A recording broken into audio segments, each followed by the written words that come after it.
নমস্কার বন্ধুরা, আজকে আপনাদের সামনে নিয়ে চলে এসেছি একটি হৃদয়স্পর্শী সুন্দর গল্প।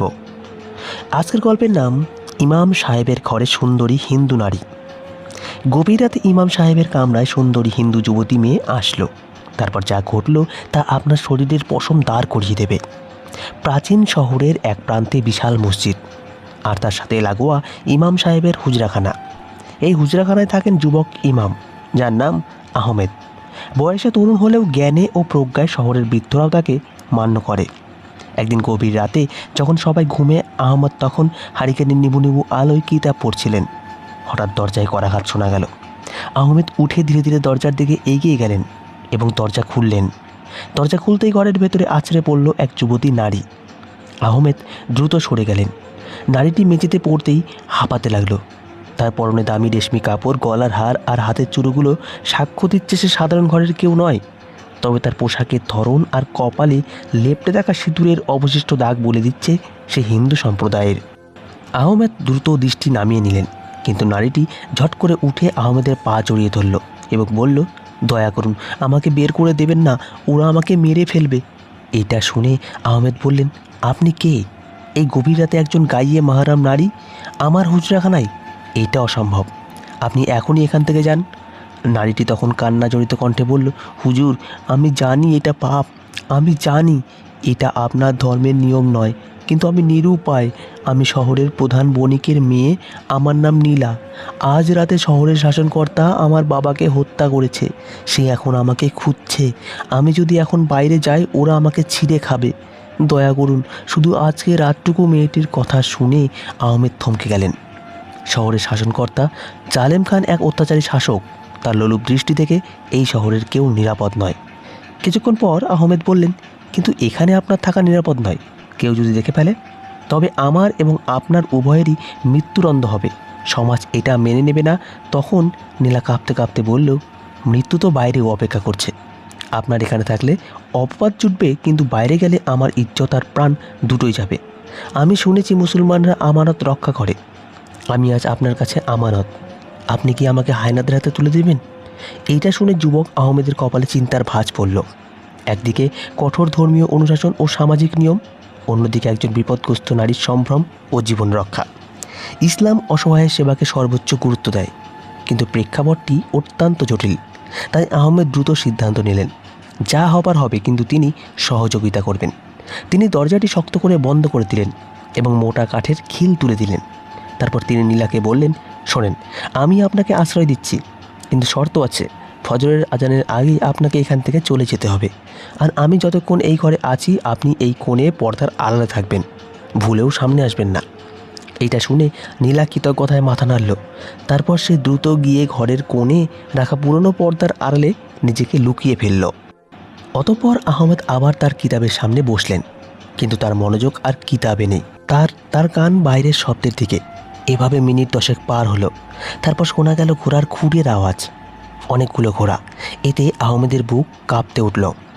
জালেম খানের সৈন্যরা চলে এসেছে। তারা বাহির থেকে বলছিল, ইমাম সাহেব, দরজা খুলুন। আহমেদ শান্ত থাকার চেষ্টা করলেন এবং উঠে দরজার কাছে গেলেন, কিন্তু খুললেন না। ভিতর থেকে বললেন, কে? এত রাতে আল্লাহর ঘরে কি চাই? তখন বাইরে থেকে এক সেনাপতি হেঁকিয়ে বলল, আমরা শাসনকর্তার লোক। খবর পেয়েছি এক বিধর্মী মেয়ে পালিয়ে এই দিকে এসেছে। কেউ একজন দেখেছে সে মসজিদের সীমানায় ঢুকেছে। দরজা খুলুন, আমরা তল্লাশি করব। এইটা শুনে আহমেদ শক্ত গলায় বললেন, এটি মসজিদ, আল্লাহর ঘর। এখানে কোনো অপরাধী বা পলাতক নেই। আমি ইবাদত করছি, ব্যাঘাত ঘটাবেন না। এটা শুনে সেনাপতি অট্টহাসি দিয়ে বলল, ইবাদত পরে হবে, আমাদের কাছে খবর পাকা। আপনি যদি দরজা না খোলেন, আমরা ভেঙে ভেতরে ঢুকবো। আর যদি মেয়েটাকে আপনার ঘরে পাওয়া যায়, তাহলে ইমামতির স্বাদ আমরা মিটিয়ে দেব। আহমেদ তখন তাকালেন সেই কোণের দিকে, যেখানে নীলা লুকিয়ে আছে। মেয়েটি ভয়ে কুঁকড়ে আছে নিশ্চয়ই। অতঃপর আহমেদ ভাবলেন, যদি ওরা ভেতরে ঢোকে, তবে কেবল মেয়েটি ধরা পড়বে না, বরং একজন ইমামের ঘরে বিধর্মী মেয়েকে পাওয়ার অপরাধে পুরো শহরে দাঙ্গা বেঁধে যাবে। মুসলমানদের সম্মান ধুলোয় মিশে যাবে। আবার মেয়েটিকে তাদের হাতে তুলে দেওয়া মানে তাকে ধর্ষণের মুখে ঠেলে দেওয়া। তাই আহমেদ সিন্দুকটার দিকে তাকালেন। ওরা বেশ বড়, ভেতরে কিতাব রাখা হয়। আহমেদ ফিসফিস করে বললেন, ওরা দরজা ভেঙে ফেলবে। আপনাকে এই সিন্ধুকের ভেতরে ঢুকতে হবে, শ্বাস নিতে হবে কষ্ট করে, কিন্তু এছাড়া উপায় নেই। আমি ওদের বিদায় করার চেষ্টা করছি। এটা শুনে নীলা কোনো প্রশ্ন না করে দ্রুত সিন্ধুকের ভেতরে ঢুকে কুঁকড়ে বসল। তখন আহমেদ সিন্ধুকের ডালা বন্ধ করে দিলেন, কিন্তু পুরোপুরি তালা দিলেন না, যাতে সামান্য বাতাস ঢুকতে পারে। তারপর তিনি তার গায়ের জুব্বাটি খুলে সিন্ধুকের ওপর ছড়িয়ে দিলেন এবং জায়নামাজ বিছিয়ে ঠিক সিন্ধুকের সামনেই নামাজে দাঁড়িয়ে গেলেন। ঠিক তখনই মর্ম শব্দে দরজার খিল ভেঙে 3 জন সশস্ত্র সৈন্য হুজরাখানায় প্রবেশ করল। তাদের হাতে খোলা তলোয়ার। সেনাপতির সামনে এগিয়ে এলো। আহমেদ তখন নামাজে, তিনি নড়লেন না, সেজদায় পড়ে রইলেন। সেনাপতি পুরো ঘরটা তল্লাশি করল, কিন্তু কেউ নেই। তারপর সেনাপতি দৃষ্টি পড়ল সেজরারত আহমেদের সামনে থাকা বড় সিন্দুকটার দিকে, তার উপর আহমেদের জুব্বা রাখা। সেনাপতি সেখানে এগিয়ে গেল। সে তলোয়ারের আগা দিয়ে সিন্দুকের ওপর রাখা জুব্বাটা সরালেও আহমেদের সেজদা শেষ হলো না। ঠিক সেই মুহূর্তে বাইরে থেকে আরেকজন সৈন্য দৌড়ে এলো এবং বলল, সেনাপতি সাহেব, খবর পাওয়া গেছে মেয়েটিকে নদীর ধারে ঘাটের দিকে দৌড়াতে দেখা গেছে। আমরা এখানে সময় নষ্ট করছি। তখন সেনাপতি একবার আহমেদের দিকে তাকালো, তারপর সিন্ধুকের দিকে। তার মনে সন্দেহ তখনও যায়নি। তারপর সে বলল, আহমেদ সাহেব, নামাজ কি শেষ হবে না, নাকি নামাজ শেষ হলেই কোনো গোপন সত্য বের হবে? অতঃপর আহমেদ শান্তভাবে আল্লাহু আকবার বলে সোজা হয়ে বসলেন। তিনি সেনাপতির চোখের দিকে তাকিয়ে শান্ত স্বরে বললেন, আল্লাহর ঘরে আপনারা অস্ত্র নিয়ে প্রবেশ করেছেন। এটা কি শাসকের হুকুম, নাকি আপনারা আল্লাহর চেয়েও বড় কোনো ক্ষমতার অধিকারী হয়ে গেছেন? সেনাপতি তখন ধমক দিয়ে বলল, তর্ক করবেন না, সিন্ধুকে কি আছে? তখন আহমেদ বিন্দুমাত্র বিচলিত না হয়ে বললেন, কিতাব, আল্লাহর কালাম। আপনারা চাইলে খুলে দেখতে পারেন, তবে মনে রাখবেন, যদি সেখানে আপনারা যা খুঁজছেন তা না পান, তাহলে আল্লাহর ঘরের অবমাননার জন্য কিয়ামতের দিন জবাব দিতে হবে। আহমেদের কণ্ঠে এমন এক গাম্ভীর্য ছিল যে সেনাপতি মুহূর্তের জন্য থমকে গেল। সে ভাবল, একজন ইমাম মিথ্যা বলবে না। অতঃপর সেনাপতি সঙ্গীদের বলল, চল আমরা ঘাটে যাই, এখানে সময় নষ্ট করে লাভ নেই।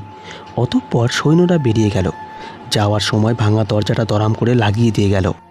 তারপর দ্রুত উঠে দরজাটা কোনো মতে আটকে দিলেন। এরপর দৌড়ে গিয়ে সিন্ধুকে ডালা খুললেন, কিন্তু নীলা এতক্ষণে জ্ঞান হারিয়ে ফেলেছে। অক্সিজেনের অভাবে তার মুখ নীল হয়ে গেছে। তখন আহমেদ দ্রুত তাকে সিন্দুক থেকে বের করে মেঝের ওপর শোয়ালেন। হাতে পানি নিয়ে তার মুখে ছিটিয়ে দিলেন। ফলে কিছুক্ষণ পর নীলার চোখ মেলল। সে দীর্ঘ শ্বাস নিল। তখন আহমেদ স্বস্তির নিঃশ্বাস ফেলে বললেন, ওরা চলে গেছে, কিন্তু ওরা বেশিক্ষণ দূরে থাকবে না। ঘাটে গিয়ে যখন দেখবে আপনি নেই, তখন ওরা আবার এদিকেই আসবে, কিংবা শহরের চিরুনি অভিযান চালাবে। এটা শুনে নীলা উঠে বসল এবং কৃতজ্ঞতা সুরে বলল, আপনি আমার প্রাণ বাঁচিয়েছেন, কিন্তু এখন আমি কোথায় যাব? আমার বাড়ি ওরা পুড়িয়ে দিয়েছে। আমার আত্মীয়রা ভয়ে কেউ দরজা খুলবে না। এটা শুনে আহমেদ কিছুক্ষণ চিন্তা করলেন। তারপর বললেন, শহরের পশ্চিম গেটের কাছে পুরনো গোরস্থান আছে। সেখানে একজন বৃদ্ধ খাদেম থাকেন। তিনি আমার পরিচিত এবং অত্যন্ত বিশ্বস্ত। আপাতত আপনাকে সেখানে রেখে আসা ছাড়া আর কোনো পথ নেই। কিন্তু সমস্যা হলো, পশ্চিম গেটে পৌঁছাতে হলে শহরের প্রধান বাজার পার হতে হবে, আর এখন সেখানে প্রহরীদের কড়া নজরদারি। এটা শুনে নীলা বলল, আমি তৈরি, আপনি যা বলবেন আমি তাই করব। তখন আহমেদ বললেন, আপনার এই পোশাকে পাওয়া যাবে না, এটা দেখলেই ওরা চিনতে পারবে। অতঃপর আহমেদ তার আলমারি থেকে একটি কালো বোরখা বের করলেন। এটি তার মায়ের স্মৃতিচিহ্ন। তিনি যত্ন করে রেখে দিয়েছিলেন এবং বললেন, এটি পড়ুন, আপাতমস্তক ঢেকে নিন, আর একটি কথাও বলবেন না। যদি কেউ প্রশ্ন করে আমি উত্তর দেব। আপনি আমার স্ত্রী সেজে আমার সাথে যাবেন। এই কথা শুনে নীলা চমকে বলল, তাই বলে স্ত্রীর পরিচয় দিব? তখন আহমেদ বললেন, হ্যাঁ, এছাড়া কোনো উপায় নেই। যদি প্রহরীরা আটকায়, তবে আমি বলবো আমার স্ত্রী অসুস্থ, তাকে হাকিমের কাছে নিয়ে যাচ্ছি।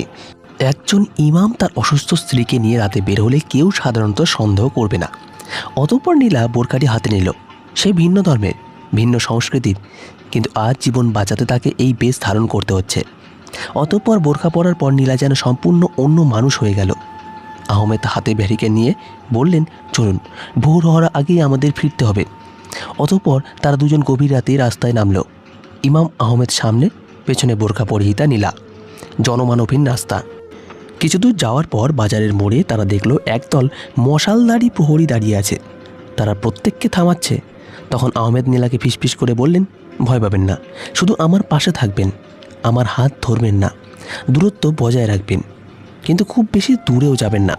অতঃপর প্রহরীদের সামনে আসতে একজন পথ রোধ করল এবং বলল, দাঁড়ান, এত রাতে কোথায় যাওয়া হচ্ছে? আহমেদ তখন হারিকেন উঁচিয়ে ধরলেন যাতে আলো তার নিজের মুখে পড়ে এবং বললেন, আমি মসজিদের ইমাম আহমদ।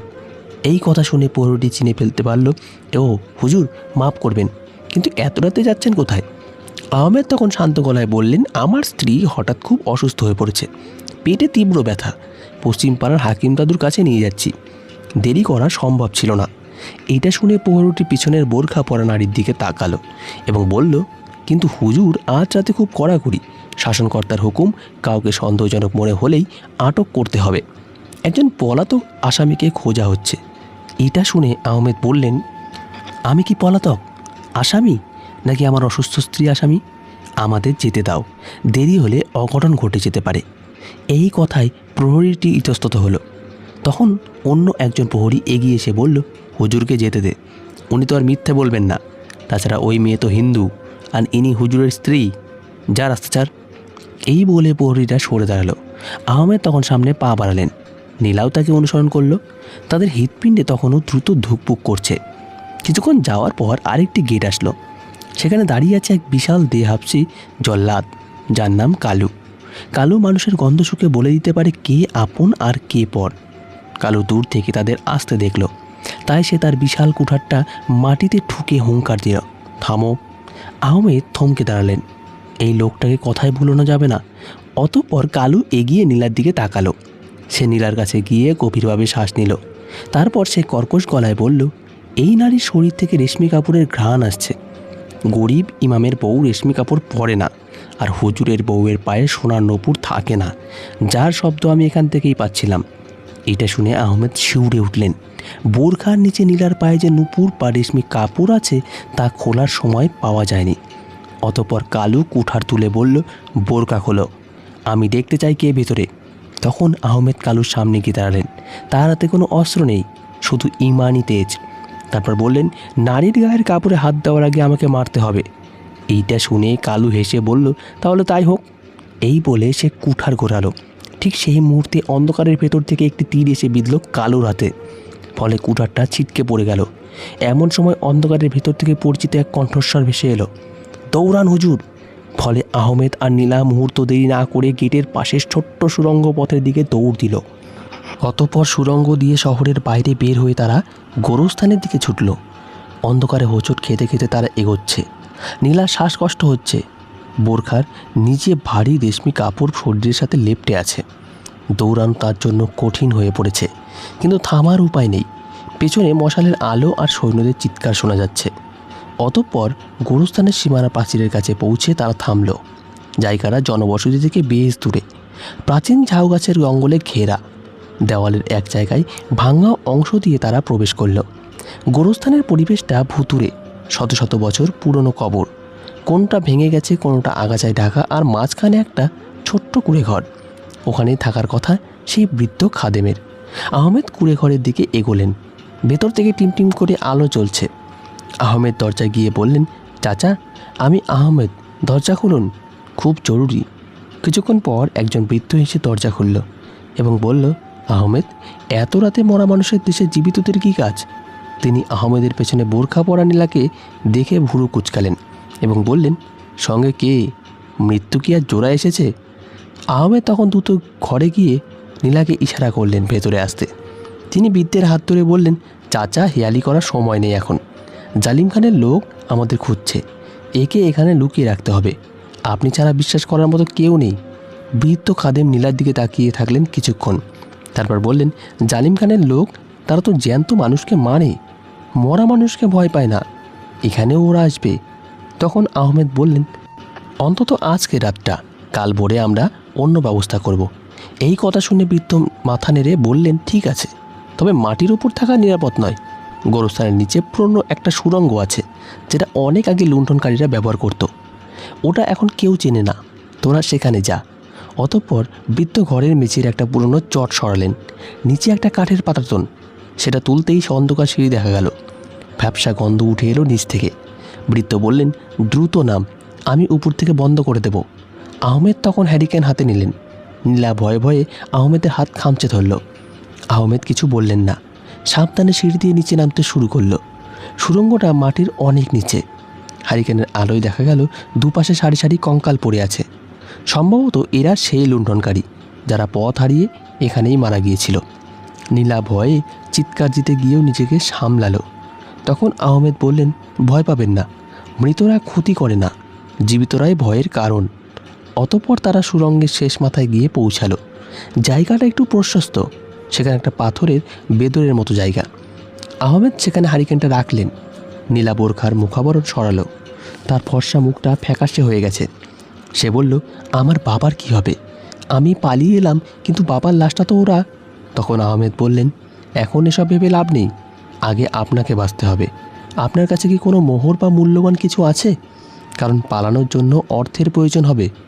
তখন নীলা তার গলার হার আর দাঁতের দামি চুড়িগুলো দেখিয়ে বলল, এগুলো অনেক দামি, কিন্তু এগুলো বিক্রি করতে গেলেই তো ধরা পড়ব। এটা শুনে আহমেদ চিন্তিত মুখে বললেন, ঠিক বলেছেন, এখন এগুলো সম্পদের চেয়ে বিপদ বেশি, এগুলো লুকিয়ে রাখতে হবে। হঠাৎ ওপর থেকে ধূপধাপ শব্দ শোনা গেল। মনে হচ্ছিল কেউ কুড়ে ঘরের মেঝেতে জোরে জোরে পা ফেলছে। তারপর বৃদ্ধ খাদেমের আর্তনাদ শোনা গেল, বল বুড়ো, ওরা কোথায় গেল? আমরা দেখেছি ওরা এদিকে এসেছে। এইসব শুনে নীলা ভয়ে আহমেদের দিকে তাকালো। আহমেদ ঠোঁটে আঙুল দিয়ে চুপ করতে বললেন। তারা নিঃশ্বাস বন্ধ করে অপেক্ষা করতে লাগলো। হঠাৎ ওপর থেকে এক ভারী গলার আওয়াজ এলো, সারা ঘর খুঁজলাম, কোথাও নেই, মনে হয় জঙ্গলে পালিয়েছে। বুড়োটাকে বেঁধে রাখ, ফেরার পথে জেরা করা যাবে। সৈন্যরা বেরিয়ে গেলেও আহমদ নিশ্চিন্ত হতে পারলেন না। তিনি জানেন জালেম খানের বিশেষ বাহিনী নেকড়ে দল এত সহজে হাল ছাড়ে না। তারা গন্ধ শুকিয়ে শিকার করে। এভাবে ঘণ্টাখানিক পর সব শান্ত হয়ে গেল। আহমেদ বললেন, আমাদের এখান থেকে বের হতে হবে, কিন্তু সেই পথ দিয়ে নয় যেখান দিয়ে এসেছি। এই সুড়ঙ্গের অন্য কোনো মুখ থাকার কথা। তিনি হ্যারিকেনটা নিয়ে দেওয়ালগুলো পরীক্ষা করতে লাগলেন। সুড়ঙ্গের শেষ প্রান্তে একটা দেওয়াল দেখে মনে হলো সেটা আলগা পাথর দিয়ে তৈরি। আহমদ ধাক্কা দিতেই একটা পাথর নড়ে উঠল। তারপর তিনি আর নীলা মিলে পাথরগুলো সরাতে লাগলেন। পাথর সরানোর পর ওপাশে দেখা গেল আরেকটা অন্ধকার পথ, কিন্তু সেখান থেকে বাতাসের ঝাপটা আসছে, মানে ওটা বাইরের দিকে গেছে। তাই আহমেদ বললেন, চলুন এদিকেই যাওয়া যাক। অতঃপর তারা সেই নতুন পথ ধরে হাঁটলেন। পথটা ক্রমশ উপরের দিকে উঠেছে। অনেকটা পথ হাঁটার পর তারা একটা ঝোপের আড়ালে বের হলেন। জায়গাটা অচেনা, দূরে শহরের আলো দেখা যাচ্ছে, কিন্তু উল্টো দিকে। তারা শহরের প্রাচীরের বাইরে বেরিয়ে এসেছেন। তখন নীলা বলল, এটা কোথায়? আহমেদ চারপাশ দেখে বললেন, এটা শয়তানের টিলা। এখান থেকে নদী খুব কাছে, আমাদের নদী পার হতে হবে। কিন্তু নদীর ঘাটে যাওয়ার আগেই তাদের পথ আটকালো এক ছায়ামূর্তি। ছায়ামূর্তিটি ঝড়ের আড়াল থেকে বের হলো। তার হাতে ধনুক, মুখ কালো কাপড় দিয়ে ঢাকা। সে বলল, আমি জানতাম তোমরা এই পথেই বের হবে। কিন্তু কণ্ঠস্বরটি নারীদের মতোই ছিল। তাই আহমেদ সতর্ক হয়ে দাঁড়ালো, তুমি কি গেটে সেই তীর ছুঁড়েছিলে? ছায়ামূর্তি তখন মুখের কাপড় সরালো। এক তেজোদ্দীপ্ত তরুণী, তার চোখের দৃষ্টি তীক্ষ্ণ। সে বলল, আমার নাম সারা, আমি জালেম খানের প্রাসাদে কাজ করি, কিন্তু আমি বিদ্রোহীদের গুপ্তচর। নীলা দেবীকে বাঁচানো আমার দায়িত্ব। এই কথা শুনে নীলা অবাক হয়ে বলল, তুমি আমাকে চেনো? তখন সারা বলল, আপনার বাবা আমাদের অনেক সাহায্য করতেন, তার মৃত্যুর খবর পেয়েই আমি বেরিয়ে পড়েছি। ইমাম সাহেব, আপনি অনেক ঝুঁকি নিয়েছেন, এখন দায়িত্ব আমার। এটা শুনে আহমেদ বললেন, তুমি একা পারবে না, জালেম খানের নেকড়ে দল তোমাদের গন্ধ পেয়ে যাবে। নদী পার হওয়া সহজ হবে না। তখন সারা বলল, নদী পার হওয়ার জন্য নৌকা তৈরি আছে, কিন্তু সমস্যা অন্য জায়গায়। জালেম খান শহরের সব মাঝিকে হত্যা করেছে, যাতে কেউ পালাতে না পারে। আমাদের নিজেদেরই নৌকা চালাতে হবে। তাছাড়া নদীতেও আজ রাতে রাজকীয় টহল চলছে। এই কথা শুনে আহমেদ বললেন, তাহলে উপায় কি? তখন সারা পকেট থেকে একটা মানচিত্র বের করলো এবং দেখিয়ে বলল, শহরের উত্তরে একটা পুরনো বাণীর কল আছে, সেখান দিয়ে নদীর নিচে একটা গোপন ড্রেনেজ সিস্টেম আছে। ওটা দিয়ে আমরা সরাসরি নদীর ওপারে দুর্গে পৌঁছাতে পারবো, তবে জঙ্গলে উঠতে পারবো। কিন্তু পথটা বিপজ্জনক, ওটা সাপ আর কুমড়ে ভরা। তখন নীলা বলল, আমি আর পারছি না, আমার পা আর চলছে না। তখন আহমেদ বললেন, থামার সময় নেই, চলুন বাণীর কলের দিকে। অতঃপর তারা তিনজন অন্ধকারের মধ্যে দিয়ে উত্তর দিকে রওনা দিল। কিন্তু তারা জানতো না তাদের পিছু নিয়েছে কালু। গেটে তীরের আঘাত তাড়াতে লাগলেও সে দমে যায়নি। সে রক্ত পড়া হাত নিয়ে কুকুরের মতো গন্ধ শুকে শুকে তাদের পিছু নিয়েছে। আর তার সাথে আছে আরও 10 জন দুর্ধর্ষ যোদ্ধা। অতঃপর তাদের বাণীর কলের কাছে পৌঁছাতে পৌঁছাতে ভোর হয়ে গেল। আজানের ধ্বনি ভেসে আসছে দূর থেকে। আহমেদের মনটা হু হু করে উঠল। আজ ফজরের নামাজ তিনি তার মসজিদে পড়াতে পারলেন না, হয়তো আর কোনো দিনও পারবেন না। কিন্তু পুরনো বাণীর কলটা বিশাল পাথরের তৈরি, নিচ দিয়ে কালো নোংরা পানি নদীতে পড়ছে। তখন সারা বলল, আমাদের এই নোংরা পানির ভেতর দিয়েই যেতে হবে। কিন্তু নীলা ঘৃণায় নাক ছিটকালো, কিন্তু কিছু বলল না। অতঃপর তারা নামতে শুরু করলো। পানি কোমর সমান, প্রচণ্ড দুর্গন্ধ। হঠাৎ পেছনে একটা বিকট শব্দ হলো। কালু তার বাহিনী নিয়ে হাজির। চিৎকার করে বলল, ওরে শয়তানের বাচ্চারা, ভেবেছিস পালাতে পারবি? এই বলে সৈন্যরা তাদের ঘিরে ফেলতে শুরু করলো। সামনে নদী, পেছনে কালু, দুই পাশ বন্ধ। তখন আহমেদ ছানাকে বললেন, তোমরা ড্রেনের ভেতরে ঢোকো, আমি ওদের আটকাচ্ছি। এটা শুনে সারা বলল, অসম্ভব, আপনি মারা যাবেন। তখন আহমেদ হেসে বললেন, ইমামের কাজ শুধু নামাজ পড়ানো নয়, জালিমের সামনে দাঁড়ানো। তোমরা যাও। প্রিয় বন্ধুগণ, আজকের পর্বটি এই পর্যন্তই। পরবর্তী পর্ব দেখতে চাইলে আমাদের ভিডিওটি লাইক করুন এবং কমেন্ট বক্সে আপনার মতামত জানুন। ভালো থাকবেন, সুস্থ থাকবেন। ধন্যবাদ। দেখা হচ্ছে পরবর্তী ভিডিওতে।